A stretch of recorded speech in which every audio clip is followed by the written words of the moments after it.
안녕하세요, 여러분. 오늘도 찾아와 주셔서 감사합니다. 저는 연애 코치 다니엘입니다. 지난주에 한 구독자님이 보내주신 사연으로 시작할게요. 결혼 5년차 남성분인데요. 메시지가 정말 마음이 아팠어요. 다니엘쌤, 저는 아내를 정말 사랑합니다. 하지만 잠자리가 너무 형식적이에요. 아내는 제가 원할 때마다 거절하지 않고 응해주는데, 그런데도 왜 저는 늘 공허함을 느끼는 걸까요? 아내에게 뭔가 부족하다고 말하면 당신이 원할 때마다 다 해줬잖아 라고 화를 내요. 이게 정말 잠자리인 걸까요? 이혼까지 생각하게 됩니다. 여러분, 이런 고민 처음 들어보시나요? 아마 많은 커플들이 말로는 표현하지 못하지만 비슷한 문제로 고민하고 있을 거예요. 오늘은 남자들이 절대 말하지 않는 잠자리에서 만족스럽지 않은 여성의 특징에 대해 솔직하게 이야기해 보려고 합니다. 잠깐, 영상을 계속 보시기 전에 이 내용은 단순히 성적인 테크닉에 관한 이야기가 아닙니다. 우리의 내면 깊숙이 자리 잡은 애착 패턴과 사랑의 방식에 관한 이야기예요. 그러니 진지하게 들어주시고 자신을 돌아보는 시간이 되길 바랍니다. 자, 제가 7년간 연애 코치로 활동하면서 상담한 케이스가 1000건이 넘는데요. 그 중에서 가장 많이 들었던 불만이 바로 우리는 자주 관계를 갖는데 왜 만족스럽지 않지? 라는 거였어요. 특히 남성들이 이런 고민을 많이 털어놓았죠. 여기서 우리가 먼저 이해해야 할 중요한 사실이 있어요. 잠자리는 단순히 육체적인 결합이 아닙니다. 아니, 전혀 그렇지 않아요. 잠자리는 두 사람이 사랑을 주고받는 소통의 시간이에요. 마치 춤을 추는 것처럼요. 혼자서 아무리 열심히 춤을 춰봤자 진정한 탱고는 될 수 없죠. 두 사람이 호흡을 맞추고 서로의 리듬을 느끼며 함께 움직여야 비로소 아름다운 춤이 됩니다. 제 친구 중에 댄스 강사가 있는데요. 그 친구가 항상 하는 말이 있어요. 파트너와 호흡이 맞지 않으면 아무리 좋은 동작도 의미가 없다. 잠자리도 마찬가지예요. 횟수가 중요한 게 아니라 품질이 중요한 거죠. 그렇다면 왜 많은 커플들이 이런 불만을 느끼는 걸까요? 여기에는 우리가 미처 몰랐던 깊은 심리적 원인이 있습니다. 바로 애착 패턴이라는 것이죠. 애착 패턴이란 우리가 태어나서 부모님과의 관계를 통해 형성된 사랑의 방식이에요. 이게 무슨 말이냐면 우리가 어떻게 사랑받고 사랑을 표현하는지에 대한 무의식적인 패턴이 있다는 거예요. 그리고 이 패턴이 성인이 되어서도 우리의 친밀한 관계, 특히 잠자리에서 그대로 드러납니다. 예를 들어볼게요. 어렸을 때 엄마가 아이에게 젖을 먹이는 모습을 상상해 보세요. 아이는 엄마의 품에 안겨 깊은 애착과 안정감을 느끼며 젖을 먹죠. 이 기억이 성인이 되어서는 어떻게 나타날까요? 파트너와의 입맞춤이나 스킨십으로 표현됩니다. 그래서 심리학자들은 성인의 키스가 유아기의 수유 행동과 연결되어 있다고 말하기도 해요. 자, 이제 본격적으로 애착 패턴과 잠자리의 관계에 대해 알아볼게요. 먼저 불안형 애착을 가진 여성들에 대해 이야기해 볼게요. 이런 유형의 여성들은 버림받는 것에 대한 두려움이 굉장히 커요. 항상 저 사람이 나를 떠나면 어떡하지? 라는 불안감에 시달리죠. 그래서 파트너를 붙잡기 위해 무엇이든 하려고 합니다. 잠자리에서는 어떻게 나타날까요? 본인의 만족감은 완전히 뒤로 미룬 채 오직 파트너의 만족만을 위해 노력해요. 내가 즐겁지 않더라도 상대방만 만족하면 되라는 마음으로 접근하는 거죠. 제가 상담했던 한 여성분은 결혼 3년 차였는데 남편과의 잠자리에서 한 번도 오르가즘을 느껴본 적이 없다고 했어요. 그런데도 항상 남편에게 너무 좋았어라고 거짓말을 했대요. 왜냐하면 남편이 실망할까봐, 그래서 자신을 떠날까봐 두려웠기 때문이죠. 이건 마치 탁구를 치는데 한 사람만 계속 공을 받아주는 것과 같아요. 재미있을까요? 당연히 아니죠. 진짜 재미있는 탁구는 두 사람이 서로 공을 주고받으며 즐기는 거예요. 잠자리도 마찬가지입니다. 불안형 애착을 가진 여성들은 이런 일방적인 태도 때문에 자신도 만족감을 느끼지 못하고 결국 파트너도 진정한 교감을 느끼지 못하게 됩니다. 겉으로는 열심히 하는 것 같지만 그 안에 진정한 감정 교류가 없는 거죠. 다음으로 회피형 애착을 가진 여성들을 살펴볼게요. 이들은 기본적으로 사람에 대한 불신이 강해요. 사랑이라는 게 정말 존재할까? 결국 모든 관계는 끝나게 되어 있어 이런 생각들이 깔려 있죠. 그렇다 보니 잠자리에서도 정서적 교감을 철저히 차단합니다. 그냥 의무적으로, 기계적으로 해주는 식이죠. 남편이 원하니까 몸만 내어주고 마음은 완전히 닫아버리는 거예요. 제 상담 중 기억에 남는 케이스가 있어요. 한 남성분이 아내와 10년 동안 살면서 단 한 번도 진짜 잠자리를 해본 적이 없어요 라고 말했어요. 처음에는 무슨 말인지 이해가 안 됐는데 이야기를 들어보니 아내는 항상 그냥 눈을 감고 누워있기만 했대요. 마치 빨리 끝내라는 표정으로요. 그 남성분은 차라리 자위하는 게 낫다고 말할 정도로 외로움을 느꼈다고 해요. 이런 경우는 정말 슬픈 일이에요. 두 사람이 물리적으로는 가장 가까이 있지만 정서적으로는 가장 멀리 떨어져 있는 상태니까요.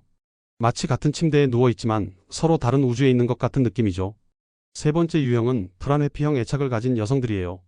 이 유형이 가장 이해하기 어려운데 흔히 밀당의 극단적 형태라고 생각하면 됩니다. 이들은 파트너가 멀어지면 쫓아가고 파트너가 다가오면 도망가요. 항상 일정한 거리감을 유지하려고 하죠. 그래서 파트너 입장에서는 정말 혼란스러울 수밖에 없어요. 잠자리에서는 어떻게 표현될까요? 한동안 잠자리가 없으면 자신이 먼저 요구해요.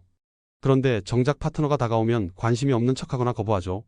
또는 내가 한번 나를 만족시켜봐라는 식의 도전적인 태도를 보이기도 합니다. 이런 태도는 마치 시험을 치르는 것 같은 압박감을 줍니다.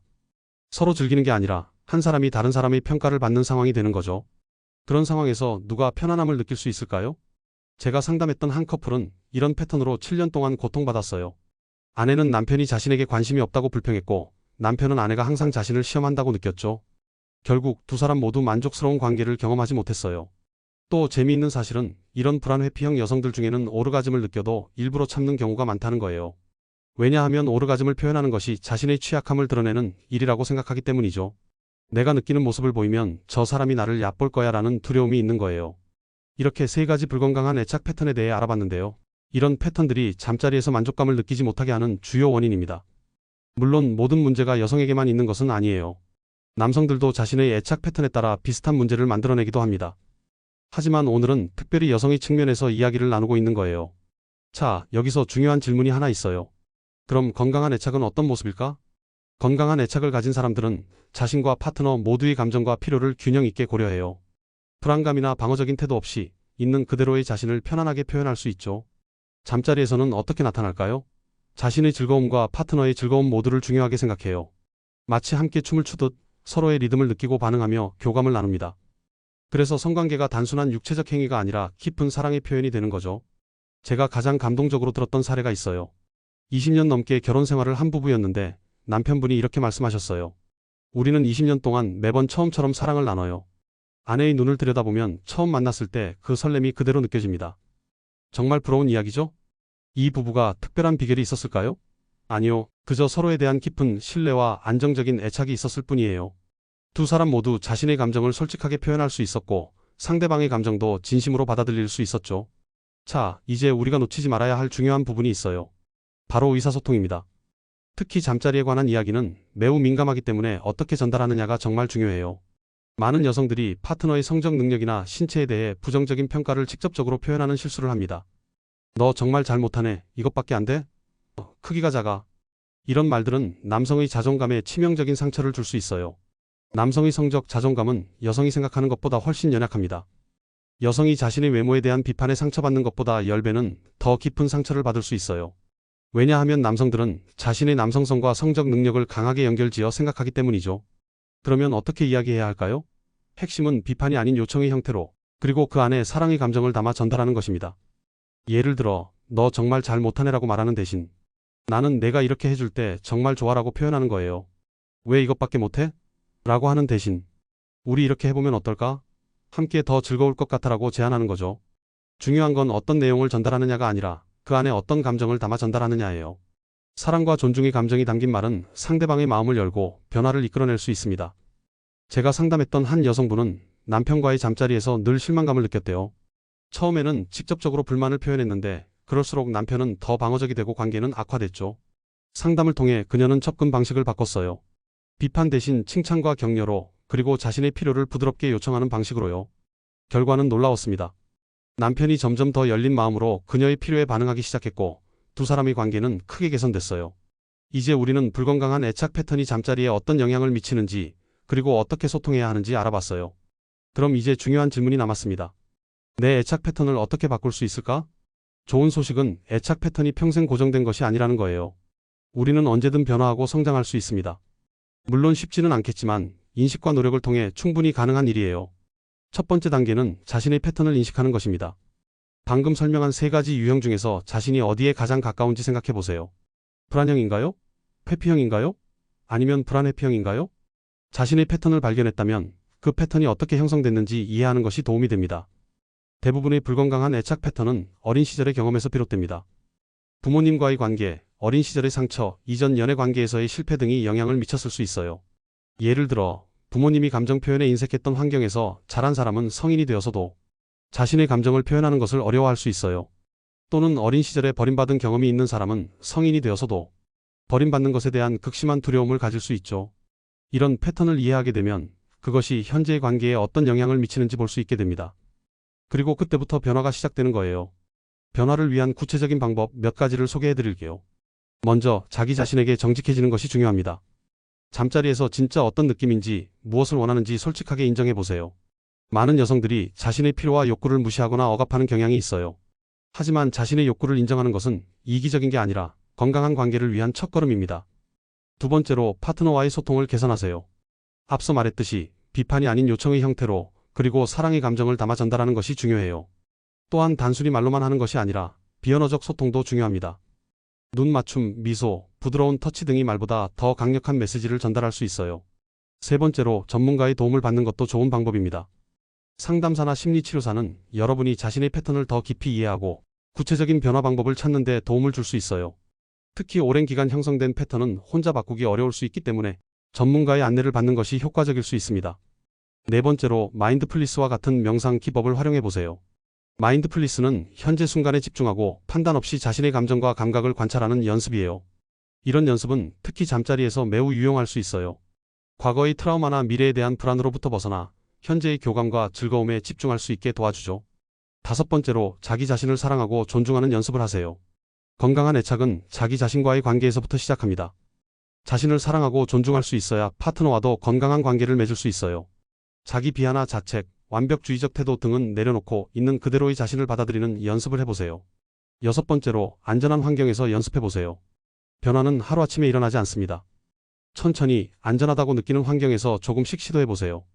예를 들어 불안형 애착을 가진 사람이라면 자신의 필요와 욕구를 조금씩 표현해보는 연습을 할 수 있어요. 회피형 애착을 가진 사람이라면 조금씩 더 감정을 열고 공유하는 연습을 할 수 있고요. 마지막으로 인내심을 가지세요. 애착 패턴은 오랜 시간에 걸쳐 형성된 것이기 때문에 바꾸는데도 시간이 필요합니다. 때로는 후퇴하거나 실패할 수도 있어요. 하지만 그런 순간에도 자신을 비난하지 말고 다시 시작할 수 있는 용기를 가지세요. 여기서 또 하나 중요한 이야기를 해야 할 것 같아요. 바로 성욕과 애착의 관계입니다. 많은 사람들이 이 둘을 분리해서 생각하지만 실제로는 매우 깊이 연결되어 있어요. 프로이트는 초기의 리비도라는 개념을 중심으로 인간의 심리를 설명했어요. 그는 성욕이 인간 행동의 주요 동기라고 생각했죠. 하지만 현대 심리학에서는 이를 애착이라는 개념으로 확장해서 이해합니다. 재미있는 사실은 애착과 성욕은 같은 호르몬에 의해 조절된다는 거예요. 옥시토신이라는 호르몬이 있는데 이 호르몬은 모유 수유, 출산, 오르가즘 등 다양한 친밀한 경험에서 분비됩니다. 이 호르몬은 신뢰와 유대감을 형성하는 데 중요한 역할을 해요. 그래서 건강한 애착과 만족스러운 성생활은 서로 긍정적인 영향을 주고받는 선순환 관계에 있습니다. 안정적인 애착을 가진 사람들은 잠자리에서도 더 만족감을 느끼고 만족스러운 잠자리는 다시 애착을 강화시켜주는 거죠. 그럼 이런 선순환 관계를 어떻게 만들 수 있을까요? 바로 신뢰와 안전함이 핵심입니다. 파트너와의 관계에서 신뢰와 안전함을 느낄 수 있어야 온전히 자신을 내어주고 받아들일 수 있어요. 신뢰와 안전함을 구축하기 위해서는 일상에서의 작은 행동들이 중요합니다. 약속을 지키는 것, 솔직하게 소통하는 것, 상대방의 감정을 존중하는 것, 어려운 상황에서도 함께 있어주는 것 등이요. 이런 작은 행동들이 쌓여서 견고한 신뢰와 안전함을 만들어줍니다. 그리고 이런 신뢰와 안전함은 잠자리에서도 이어져요. 파트너와 함께 있을 때 나는 안전하다, 나는 사랑받고 있다라는 느낌이 있어야 자신의 욕구와 감정을 자유롭게 표현할 수 있거든요. 제가 상담했던 한 여성분의 이야기를 들려드릴게요. 그녀는 이전 연애에서 심한 배신을 경험한 후 새로운 파트너와의 관계에서도 계속 불안감에 시달렸어요. 특히 잠자리에서는 항상 긴장하고 자신을 완전히 내어주지 못했죠. 그녀의 파트너는 이 상황을 이해하고 서두르지 않았어요. 대신 일상에서 꾸준히 신뢰를 쌓는 데 집중했죠. 약속을 철저히 지키고 솔직하게 소통하고 그녀가 필요로 할 때 항상 곁에 있어 주었어요. 그렇게 1년 정도 지났을 때 그녀는 처음으로 파트너와의 잠자리에서 완전한 해방감과 기쁨을 경험했다고 해요. 그 순간 그녀는 깨달았대요. 아, 이게 진짜 사랑을 나누는 거구나라고요. 이 이야기가 주는 메시지는 명확해요. 잠자리에서의 만족감은 단순한 테크닉이나 외모가 아니라 신뢰와 안전함에서 비롯된다는 거예요. 그리고 이런 신뢰와 안전함은 하루아침에 만들어지는 게 아니라 일상에서의 꾸준한 노력을 통해 쌓아가는 거죠. 여기서 한 가지 더 짚고 넘어가야 할 부분이 있어요. 많은 여성들이 자신의 욕구와 필요를 표현하는 것을 어려워해요. 특히 우리 사회에서는 여성의 성욕에 대한 이중잣대가 존재하죠. 적극적인 여성에 대한 부정적인 시선이 여전히 존재하는 현실이에요. 하지만 자신의 욕구를 인정하고 표현하는 것은 건강한 성생활을 위한 필수 요소입니다. 파트너가 여러분의 마음을 읽어주길 기대하지 마세요. 명확하게 자신이 원하는 것, 좋아하는 것, 싫어하는 것을 표현해야 해요. 이런 솔직한 표현이 어렵다면 천천히 시작해보세요. 예를 들어 잠자리 후에 오늘 내가 이렇게 해줬을 때 정말 좋았어라고 긍정적인 피드백을 주는 것부터 시작할 수 있어요. 이런 긍정적인 피드백은 파트너에게 자신감을 주고 더 나은 경험을 위한 길잡이가 되어줄 거예요. 또한 자신의 몸과 욕구에 대해 더 알아가는 시간을 가져보세요. 많은 여성들이 자신의 몸에 대해 충분히 알지 못하고 있어요. 자신이 무엇을 좋아하는지, 어떤 자극에 반응하는지 알아야 파트너에게도 그것을 전달할 수 있겠죠. 자기 탐색은 부끄러운 일이 아니에요. 오히려 자신을 사랑하고 존중하는 행동입니다. 그리고 이런 자기 이해가 깊어질수록 파트너와의 관계도 더 풍요로워질 거예요. 지금까지 우리는 애착 패턴이 잠자리에 미치는 영향과 그것을 어떻게 개선할 수 있는지에 대해 이야기했어요. 하지만 혹시 여러분 중에 이건 나한테만 해당되는 이야기가 아닌 것 같은데? 라고 생각하시는 분들도 있을 거예요. 맞아요. 관계는 항상 두 사람 사이의 일이에요. 아무리 한 사람이 변화하려고 노력해도 파트너도 함께 변화하지 않는다면 관계의 근본적인 개선은 어려울 수 있어요. 그럼 파트너도 함께 변화할 수 있도록 어떻게 도울 수 있을까요? 첫째, 비난이나 책임 전가 없이 대화를 시작하세요. 당신이 문제야가 아니라 우리 관계를 더 좋게 만들고 싶어라는 접근이 효과적이에요. 둘째, 상대방의 애착 패턴을 이해하려고 노력하세요. 그들도 자신만의 이유와 경험이 있어요. 그것을 이해한다면 더 효과적으로 소통할 수 있을 거예요. 셋째, 작은 변화부터 시작하세요. 갑자기 큰 변화를 요구하면 상대방은 부담을 느끼고 방어적이 될 수 있어요. 작은 것부터 시작해서 점진적으로 변화해 나가는 게 좋아요. 넷째, 전문가의 도움을 받는 것도 좋은 방법이에요. 커플 상담이나 성상담은 두 사람이 함께 성장하고 변화하는 데 큰 도움이 될 수 있어요. 다섯째, 인내심을 가지세요. 변화는 시간이 필요해요. 당장 완벽한 결과를 기대하기보다는 함께 성장해가는 과정을 즐기는 마음가짐이 중요합니다. 여기서 한 가지 중요한 질문이 있어요. 만약 파트너가 전혀 변화하려고 하지 않는다면 어떻게 해야 할까? 이건 정말 어려운 질문이에요. 하지만 마음의 준비를 위해 한번 생각해 볼 필요가 있어요. 만약 여러분이 진심으로 변화하기 위해 노력하는데 파트너는 전혀 그런 의지가 없다면 그 관계가 여러분에게 건강한 것인지 진지하게 고민해 볼 필요가 있어요. 건강한 관계는 서로가 함께 성장하고 발전하는 관계입니다. 한 사람만 계속 희생하고 참는 관계는 장기적으로 두 사람 모두에게 좋지 않아요. 물론 이런 결정은 매우 개인적이고 복잡한 문제이기 때문에 여러분의 상황과 감정을 충분히 고려해야 해요. 필요하다면 전문가의 조언을 구하는 것도 좋은 방법입니다. 자, 이제 우리는 애착 패턴과 잠자리의 관계, 그리고 어떻게 개선할 수 있는지에 대해 꽤 깊이 있게 이야기를 나눴어요. 하지만 여기서 한 가지 더 짚고 넘어가고 싶은 부분이 있어요. 바로 성적 만족이 정확히 무엇인지에 대한 이야기예요. 많은 사람들이 성적 만족을 단순히 오르가즘의 유무로 판단해요. 하지만 진정한 성적 만족은 그것보다 훨씬 더 복잡하고 다차원적인 개념이에요. 성적 만족에는 신체적, 정서적, 심리적, 영적 측면이 모두 포함됩니다. 신체적으로는 쾌감과 오르가즘, 정서적으로는 사랑과 안전함, 심리적으로는 자아 확인과 자신감, 영적으로는 깊은 연결감과 초월감 등이 모두 성적 만족의 요소가 될 수 있어요. 그래서 어떤 사람들은 오르가즘 없이도 깊은 만족감을 느끼기도 하고 반대로 오르가즘을 경험했지만 공허함을 느끼는 경우도 있는 거예요. 진정한 성적 만족은 자신과 파트너 모두가 신체적, 정서적, 심리적, 영적으로 충족되는 상태라고 할 수 있어요. 그리고 이런 충족감은 건강한 애착을 기반으로 했을 때 가장 깊게 경험할 수 있습니다. 제가 상담했던 한 부부의 이야기가 생각나네요. 그들은 결혼 10년 차였는데 아내분이 이런 말씀을 하셨어요. 저희는 나이가 들수록 성관계가 더 좋아져요. 왜냐하면 서로를 더 깊이 알게 되고 더 깊이 신뢰하게 되니까요. 이 말에는 정말 깊은 지혜가 담겨 있어요. 진정한 성적 만족은 단순한 테크닉이나 외모가 아니라 서로에 대한 깊은 이해와 신뢰에서 온다는 거죠. 그래서 여러분의 목표가 단순히 더 많은 또는 더 강한 오르가즘이 아니라 파트너와의 더 깊은 연결감과 충족감이라면 여러분은 이미 올바른 방향으로 가고 있는 거예요. 자, 이제 정말 마무리할 시간이 다가왔네요. 오늘 우리는 정말 많은 이야기를 나눴어요. 애착 패턴이 잠자리에 미치는 영향, 불건강한 애착 패턴의 특징, 소통의 중요성, 건강한 애착으로의 변화 방법, 그리고 진정한 성적 만족이 무엇인지까지. 이 모든 내용을 한 문장으로 요약하자면 이렇게 말할 수 있을 것 같아요. 진정한 만족을 주는 잠자리는 단순한 육체적 결합이 아니라 건강한 애착을 기반으로 한 두 사람 사이의 깊은 사랑과 소통의 표현이다. 여러분 모두가 이런 깊은 만족과 연결감을 경험할 수 있기를 진심으로 바랍니다. 그리고 기억하세요. 변화는 가능합니다. 지금 당장 완벽하지 않아도 한 걸음씩 나아간다면 여러분의 관계는 분명히 더 나아질 거예요. 마지막으로 말씀드리고 싶은 건 여러분 자신을 사랑하고 존중하라는 거예요. 건강한 관계는 자기 자신과의 건강한 관계에서부터 시작됩니다. 여러분이 스스로를 사랑하고 존중할 때 다른 사람도 여러분을 그렇게 대하게 될 거예요. 이 영상이 여러분께 도움이 되었기를 바랍니다. 앞으로도 여러분의 연애와 관계에 도움이 되는 내용으로 찾아뵙겠습니다. 댓글로 여러분의 이야기와 질문을 공유해주세요. 다음 영상에서 다룰 주제에 대한 제안도 환영합니다. 그럼 다음 영상에서 만나요. 여러분의 사랑이 더욱 깊고 풍요로워지길 진심으로 응원합니다. 고맙습니다.